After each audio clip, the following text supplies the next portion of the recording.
আসসালামু আলাইকুম এসএসসি পরীক্ষার্থী বন্ধুরা, আসলে তোমরা সকলে ভালো আছো। সেট ফাংশনের দ্বিতীয় পর্বতে খুবই গুরুত্বপূর্ণ কিছু এমসিকিউ নিয়ে আলোচনা করবো, যেগুলো আসার মতো ইনশাল্লাহ। প্রথম পর্ব যে এমসিকিউগুলো দেখাইছে, যে টেকনিকগুলো দেখাইছে, ওইখান থেকে 100% ইনশাল্লাহ কমন পড়বে একটি এমসিকিউ। এইবার আসলে তার পরবর্তী এমসিকিউ এবং গুরুত্বপূর্ণ, এক্স বিলংস টু জেড এবং এক্স স্কোয়ার 9 সমান এক্স স্কোয়ার মাইনাস 9 সমান 0 হলে তালিকা পদ্ধতির রূপ কোনটি? তো এখানে জেড হচ্ছে পূর্ণ সংখ্যা, খেয়াল করো, জেড পূর্ণ সংখ্যা। আর পূর্ণ সংখ্যা হচ্ছে শূন্য সহ সল ধনাত্মক ধনাত্মক ঋণাত্মক সংখ্যাকে, অর্থাৎ প্লাস এবং মাইনাস ও শূন্য সবগুলোকে তোমাকে পূর্ণ সংখ্যা বলা হয়। তো এখানে যদি একটা শর্ত দেওয়া আছে, তার মানে এখানে হবে জেড স্কোয়ার মাইনাস 9 এদিকে গেলে প্লাস 9। তার মানে তোমার এখানে যদি সমাধানটা এরকম করি, তাহলে জেড হবে √1/9, মানে প্লাস মাইনাস 9, তার মানে হবে প্লাস মাইনাস √3। অর্থাৎ এইটা হচ্ছে তোমার অ্যান্সার। অপশনে থাকবে -3 আর শুধু 3 এরকম থাকতে পারে, তাহলে তোমার এটা অ্যান্সার করতে হবে। কারণ হচ্ছে এটা জেড, জেড মানে পূর্ণ সংখ্যা, আর এর মানটা অবশ্যই প্লাস মাইনাসের হবে। এখন এখানে জাতি 16 থাকতে পারে, 25 থাকতে পারে, অবশ্যই এভাবেও থাকতে পারে, যাই থাক, 36 থাকতে পারে, যাই থাক, নিয়ম একটাই। এক্স বিলংস টু যেন এক্স স্কোয়ার মাইনাস 5x + 6 হলে এটা তালিকা পদ্ধতির রূপ কোনটি? এইটুকু আবার তোমার দ্বিঘাত সমীকরণ বা মিডিয়াল সাম যেটাই বলো। এটা যদি আমরা মিডিয়াল সাম করি, দেখো এখানে কিন্তু 5x মাইনাস 5x যোগ করে মিল করতে হবে। তার মানে -3x - 2x + 6 = 0। তার মানে -3x - 2x 3 দিয়ে যোগ করলে 5, যেহেতু মাইনাসের, আর এটা +6। বন্ধু আমি বিস্তারিত করবো না, যেহেতু তোমরা পরীক্ষার্থীগুলো সব জানো।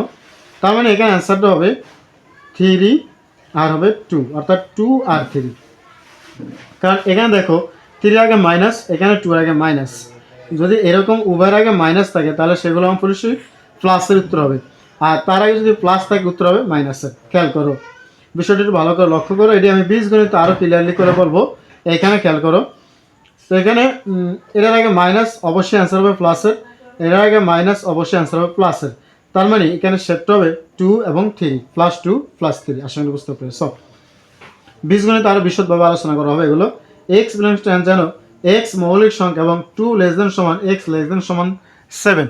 এর মানে হচ্ছে 2 থেকে 7-এর মধ্যে, 2 থেকে 7 পর্যন্ত, 7-এর মধ্যে কয়টি মৌলিক সংখ্যা আছে? 2 থেকে 7 পর্যন্ত কয়টি মৌলিক সংখ্যা আছে? তার মানে 2 সহ 7, তাহলে 2 সহ 7 2 3 5 7।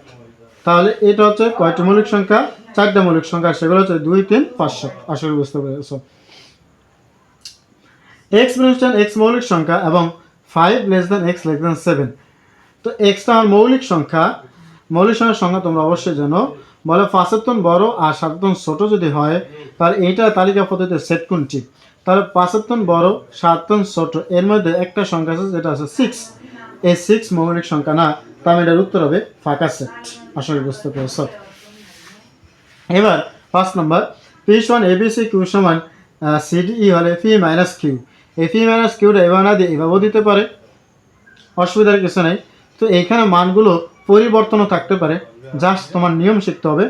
তো CDE অর্থাৎ এখান থেকে এই উপাদানগুলো থেকে এই উপাদানগুলো বাদ দেওয়ার পর এই ব্র্যাকেটে যে উপাদানগুলো থাকবে সেটাই হবে অ্যান্সার। তাহলে CDE আমার এখান থেকে CD মিলে, তাই CD বাদ। তাহলে এখানে থেকে যে আমার AB, কিন্তু এখানে ই থাকে, তাহলে ই এখানে থাকুক বা না থাকুক সেটা আমার প্রয়োজন নেই। এখানে এই ব্র্যাকেট থেকে এই ব্র্যাকেট উপাদানগুলো বাদ দেওয়ার পরেও যদি এই উপাদান এখানে থেকে যায়, সেটা অ্যান্সার আসবে না। দেখো ই আসছে, কিন্তু ই অ্যান্সার আসবে না। বাদ দেওয়ার পর এই উপাদানগুলো থেকে উপাদানগুলো বাদ দেওয়ার পর এইখানে যা আছে তাই হবে অ্যান্সার। আশা করি বুঝতে পেরেছ।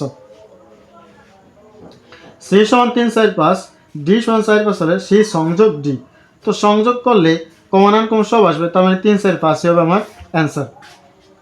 এক্স বিলংস টু যেন এক্স স্কোয়ার > 15 এবং x³ 36 হলে সেটের তালিকাতে প্রকাশিত রূপ কোনটি? তালিকা পদ্ধতির রূপ কোনটি? তো দেখো এন হচ্ছে স্বাভাবিক সংখ্যা, যাকে বর্গ করলে পুনরাবর্তন বড় হবে, আর 36 থেকে ঘন করলে 36 থেকে ছোট হবে। তাহলে এমন কোন স্বাভাবিক সংখ্যা যেটাকে বড় করলে 15 থেকে বড় হয় এবং ঘন করলে 36 থেকে ছোট হয়? তাহলে তোমরা একটু খেয়াল করো, আমরা যদি 4-এর বর্গ করি, কারণ 1 2 3 এটা বর্গ করলে 15 থেকে ছোট হবে, কারণ 3 3 9 এটা ছোট। আবার 4 এর বর্গ করলে হবে 16, কিন্তু 4 এর বর্গ ঘন করলে 64। তার মানে আমাদের শর্ত একটুও মিলে না। দেখো 4 এর বর্গ করলে 16 এটা বড়, ঠিক আছে, কিন্তু 4 এর ঘন করলে 64, যেটা 36 থেকে বড় হয়ে যায়। তার মানে এইখানে এই শর্ত মিললেও এই শর্ত মিলে না।